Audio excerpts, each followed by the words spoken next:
Bon alors, comment décrire ces dernières semaines?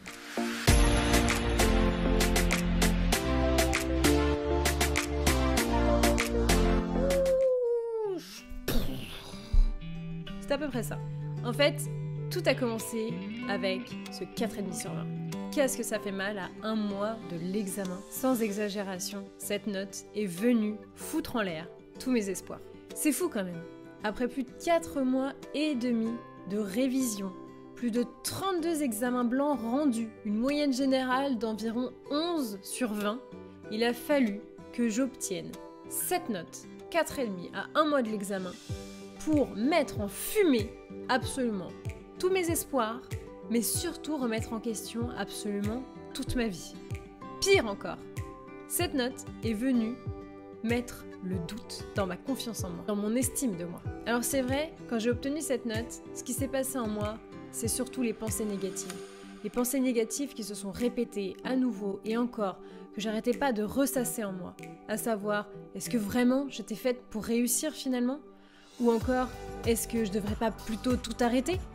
Ou pire, de toute manière, on m'avait dit que j'avais pas le niveau. Pourquoi je les ai pas écoutées? Bref, toutes ces pensées, elles ont envahi mon quotidien et elles m'ont fait perdre pied. Elles ont remis en question toutes mes heures de travail, tous mes espoirs, toute ma motivation, toute ma confiance en moi que j'avais gagnée pendant ces 4 mois de révision. Quand je me suis mis dans l'examen du CRFPA, c'est vrai, je vais l'avouer, je m'étais promis de pas me mettre trop la pression. Je voulais pas finalement avoir trop d'attentes vis-à-vis de cet examen. Je voulais pas trop m'y investir, trop y croire. Non pas que je voulais pas bien le préparer, bien au contraire, mais je voulais pas me mettre dans une espèce de condition d'examen comme si cet examen allait finalement refléter la personne que je suis. Je voulais pas rentrer là-dedans.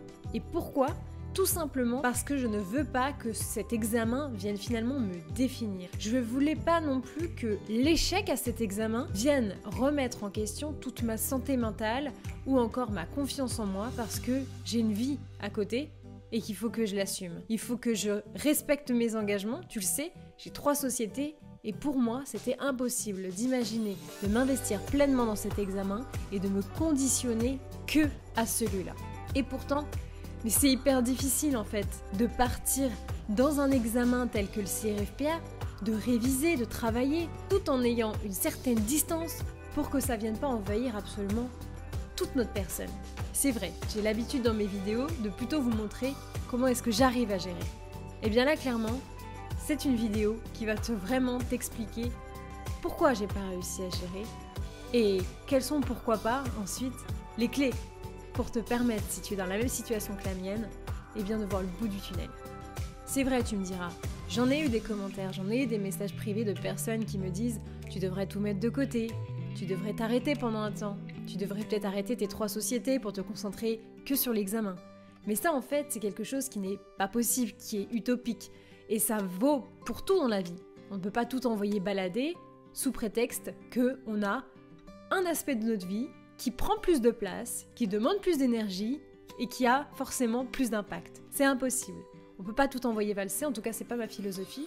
Et je t'encourage à continuer ce que tu fais pour assumer tes responsabilités, et ce même si, parfois, c'est un peu compliqué. Donc voilà, j'ai reçu ce 4,5 sur 20 qui est venu juste m'assommer. C'est un peu comme quand, je sais pas moi, tu te lèves d'un coup, t'avais pas vu qu'il y avait une étagère et tu te la prends en plein fouet. Déjà ça te fait mal, et deuxièmement, ça te désoriente. Mais voilà, un malheur n'arrive jamais seul. Et donc, toute cette situation ne s'est pas arrêtée à ce 4,5. De la même manière que le positif attire le positif, hashtag Léna situation, eh bien les situations négatives entraînent souvent les situations négatives. Alors c'est vrai, tu le sais, moi je fonctionne beaucoup en CRFPA blanc. Donc, quand je fais des examens, je les fais 4 d'un coup, avec le stage d'été de la prépa Dalloz, on a 4 sujets à faire, 1 par matière, et moi ce que j'aime faire, et ce qui est très important pour moi, c'est de faire la moyenne des 4 sujets pour voir ce que ça aurait donné le jour de l'examen. Je fonctionne vraiment comme ça, et ce depuis avril. Quand j'ai reçu mon 4,5 sur 20, évidemment c'était la catastrophe en moi, parce que je me suis remise en question, je me suis dit que j'étais pas capable, que j'étais pas faite peut-être pour réussir, bref, je t'ai expliqué ça tout à l'heure. Mais surtout, eh bien, je basais beaucoup d'espoir sur les 3 autres notes pour voir si ça pouvait s'équilibrer. Ce qu'il faut savoir, c'est que quand j'ai commencé ce CRFPA numéro 2, en fait, eh bien, j'avais tellement envie de faire mieux que le CRFPA 1, où j'avais eu 11,3 de moyenne générale, que je me suis mis une pression que je connaissais pas en fait. Un espèce de conditionnement de moi-même à faire mieux, ou surtout à ne pas faire pire. Et c'est là que tout est la différence. Alors dans ce CRFPA numéro 2, j'ai reçu ma note en procédure civile. J'ai eu 10, ça va, ça passe, c'est au-dessus de 10. Mais ça permet pas vraiment de compenser un 4,5. Et ensuite, j'ai reçu ma note en droit social. Et là, j'ai eu 15. Donc évidemment, ça m'a fait vraiment plaisir. Mais bon, droit social, c'est ma spécialité, j'ai envie de dire, c'est un peu normal d'avoir une bonne note. Si j'ai une mauvaise note en spécialité, ça craint, tu vois, au CRFPA. Donc finalement, j'avais un 4,5 et un 10,5. C'est les deux notes qui, pour moi, sont les plus importantes. Et j'attendais avec impatience ma note de synthèse. Parce que c'est elle qui allait conditionner le fait que j'allais avoir au-dessus 10 ou pas. Et voilà, à 6h du matin, la sentence tombe. J'ouvre mes mails, je reçois la notification de la prépa d'Allos comme quoi ma copie est corrigée. Je me connecte et là je découvre que j'ai eu 9 sur 20. Alors si tu fais la moyenne avec un coef 3 à la note de synthèse, eh ben on tombe à 9,5 de moyenne pour ce CRFPA 2. Donc au-delà du fait d'avoir eu 4,5, j'ai pas du tout validé ce CRFPA. Donc le jour J, si ça m'était arrivé, j'aurais pas du tout été admissible. Et là, c'est devenu très compliqué pour moi. Habituellement, si on avait été au mois de juin par exemple, ou même juillet, eh bien je me serais dit, bon, t'as pas réussi, mets de côté, essaye d'apprendre pourquoi t'as pas réussi, puis passe à autre chose, la prochaine fois tu feras mieux. Mais là, je sais pas ce qui s'est passé, pour moi je l'ai pris vraiment comme une fatalité, comme étant mon sort, comme étant mon niveau, comme étant représentatif de ce que j'allais donner le jour de l'examen. Alors pourquoi est-ce que véritablement j'ai ressenti ça? Je dirais que c'est surtout la pression que je me suis mise quand j'ai débuté ce CRFPA numéro 2. Je débute ensuite le 3e CRFPA que la prépa d'Allos donc nous propose. On en a 4 à faire. Donc le premier 11,3, le deuxième, je viens de te le dire, 9,5, le troisième, je me suis dit qu'il fallait absolument que j'arrive à avoir au-dessus de 10. Mais la difficulté à nouveau que j'ai rencontrée, c'est le fait que je me suis mis une pression vis-à-vis de l'échec, en fait. Et c'est un petit peu comme en cours de conduite. Quand tu fais ton cours de conduite, ton prof il te dit « Ouais, fais gaffe au trottoir, va pas abîmer les enjoliveurs, faut pas frotter, etc. » Bref, eh bien t'es tellement stressé de toucher le trottoir que finalement, tu te diriges vers lui. Et j'en ai fait moi-même l'expérience en cours de conduite. Eh bien sache que finalement, en ce qui concerne les examens, c'est pareil. Si tu te concentres tellement sur la peur de l'échec, eh bien en fait, sans t'en rendre compte, tu t'attires vers lui et tu le frôles, tu le touches. Et c'est ce qui m'est arrivé à ce CRFPA numéro 3, notamment pendant le sujet de procédure civile. Première épreuve sur les 4, je me mets à mon bureau, je m'installe et je me dis bon, il faut absolument pas que tu échoues, il faut absolument pas que tu échoues. Au lieu de me dire tu vas réussir. Et la philosophie est complètement différente. En commençant à lire le sujet, j'avais peur de l'échec. Et j'ai lu avec une peur de l'échec et pas avec une envie de réussir. Ce qui fait que cette épreuve de procédure civile, je l'ai faite en 2h30 au lieu de 2 heures. Parce que j'ai commencé à faire des trucs complètement cinglés. C'est un sketch, sérieusement. J'ai commencé à fouiller dans tout mon code, à lire tous les articles, à lire toutes les jurisprudences, à revenir, à repartir. J'avais même pas bien lu le sujet, j'avais loupé une phrase, j'avais loupé des informations qui étaient essentielles et qui m'auraient pu directement me permettre de trouver la solution. J'ai ensuite barré toute une partie, réécrit, bref, j'ai perdu environ 40 minutes à paniquer parce que j'étais focalisée sur l'échec. Évidemment, après avoir terminé cette épreuve, que j'ai très bien réussi, parce que j'ai réussi à répondre à 3 cas sur les 4, parce que bon, je te l'ai dit, j'ai pas pu finir dans les temps, eh bien j'avais toutes les réponses en tête. J'avais toutes les réponses, je savais les trouver dans le code, j'avais tous les réflexes, mais la panique a fait que j'ai perdu du temps. Alors que le temps n'est jamais un problème, généralement dans mes épreuves me concernant. Alors, comment est-ce que j'ai remédié un peu à ça? Bah déjà, j'ai appelé Gab. J'ai fait mon épreuve de 9h à 11h, 11h30 du coup. J'étais en panique, j'ai appelé Gabriel, on s'est eu au téléphone pendant 1 heure. C'est le meilleur des psys, franchement, je vous le recommande. Je rigole. Je l'ai eu au téléphone, on a énormément parlé, il m'a énormément rassurée, il m'a coacher clairement pour essayer de me permettre de mieux réussir les prochaines épreuves. C'était impossible que je reste dans un état pareil et que je refasse en fait les mêmes erreurs. Il a fallu vraiment remanier ma façon de penser l'examen au lieu d'avoir de la crainte vis-à-vis de l'examen, avoir plutôt une envie de réussir de la même manière que je pensais. En fait, il fallait que je me réapproprie ma pensée positive que j'avais depuis avril et ce jusqu'à début août. Alors pour ça, rien de tel que de sortir se promener, d'aller prendre l'air, de voyager un petit peu, de vous faire aussi découvrir Montréal parce que bon, on n'est pas là pour rien évidemment. On est allé au parc de la Ronde, on est allé au jardin botanique qui était absolument magnifique pour être justement en contact avec la nature et pouvoir se ressourcer, essayer de se recentrer sur soi-même, d'écouter la nature telle qu'elle est, de reprendre vraiment sa vie en main et de ne pas se laisser envahir par des pensées qui sont juste présentes pour nous paralyser. Alors, on va faire un peu le bilan de ce CRFPA 3. Donc, ce qui s'est passé, c'est qu'en droit des obligations, j'ai eu 6,5 sur 20. Donc, une mauvaise note, évidemment. Mais tu vois, cette note de 6,5 sur 20, je ne l'ai absolument pas mal vécue, de la même manière que l'hécatombe que ça a été pour moi quand j'ai découvert le 4,5 de la semaine juste d'avant.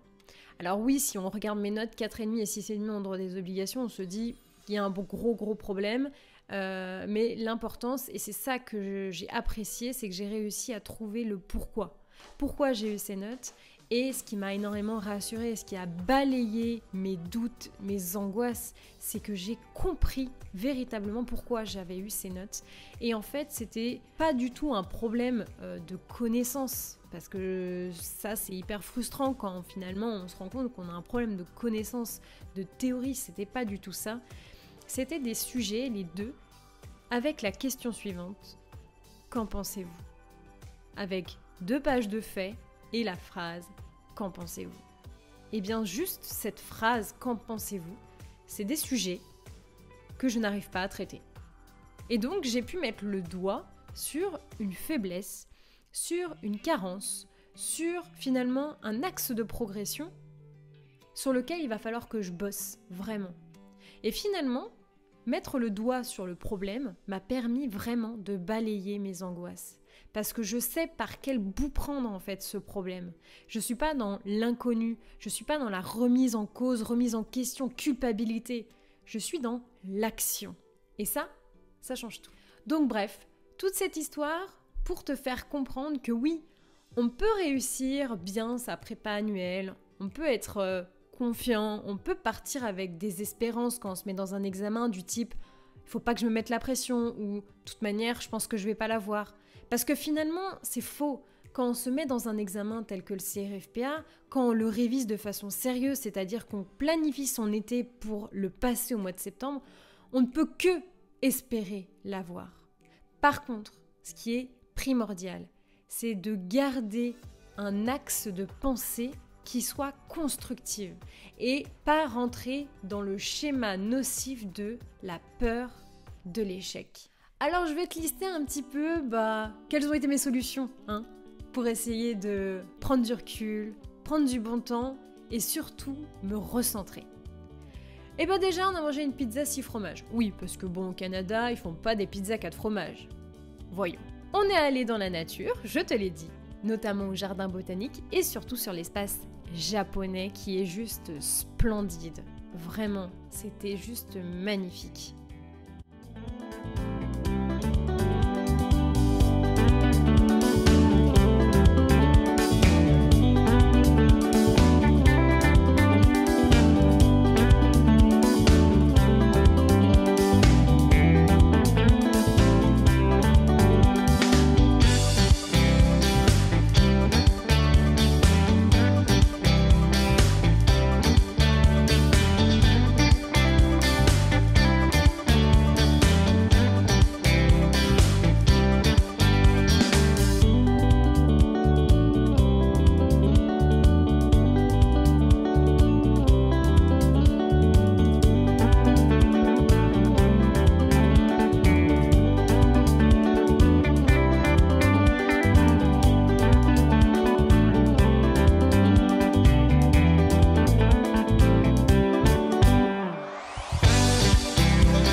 il y a eu aussi, et pour terminer, un grand 8. Celui-là, il est juste venu pour me vider un peu la tête. Et si tu veux une anecdote assez croustillante, pendant ce grand 8 qui m'a juste terrorisée, j'avais 2 pensées. La première, c'est que je voulais pas mourir avant d'avoir passé l'examen du CRFPA. Je suis vraiment perturbée.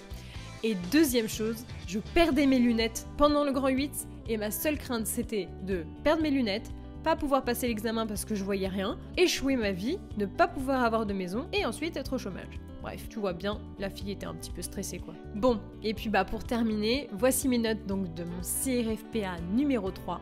Je suis en totale transparence, je donne toutes mes notes, j'ai absolument pas de problème avec ça et je sais que ça peut en rassurer certains de voir que d'autres se tôlent encore à 15 jours de l'examen. Alors en droit social, c'est un 13 sur 20, je suis plutôt satisfaite. En droit des obligations, je te l'ai dit, 6,5 sur 20. Un sujet, qu'en pensez-vous, que je ne maîtrise pas, donc là-dessus il va vraiment falloir que je bosse. Note de synthèse, que j'ai faite en 3h50, 10,5. Franchement, ça passe, surtout que c'était sur la crypto-monnaie, j'en pouvais plus. Et procédure civile, que j'ai fait donc en 2h30, donc j'ai dépassé, j'ai eu 12 sur 20. J'ai fait 3 cas sur les 4 et j'ai dépassé. Donc, c'est pas fou, mais 12, c'est plutôt correct. Ce qui me fait une moyenne générale de CRFPA numéro 3 de 10,5 sur 20. Donc comme quoi, même avec un 6,5, on peut valider l'examen du CRFPA. Mais bien sûr, cela demande de réussir et d'assurer dans les autres matières. Donc il me reste encore un CRFPA sur lequel je vais me focaliser sur ma réussite, être fière de moi et avoir confiance en moi pour essayer d'avoir les meilleures notes possibles, mais surtout de ne pas penser à l'échec. Enfin, une dernière petite chose, n'attends pas que ce soit les autres qui soient fiers de toi et mise tout sur toi. À très bientôt.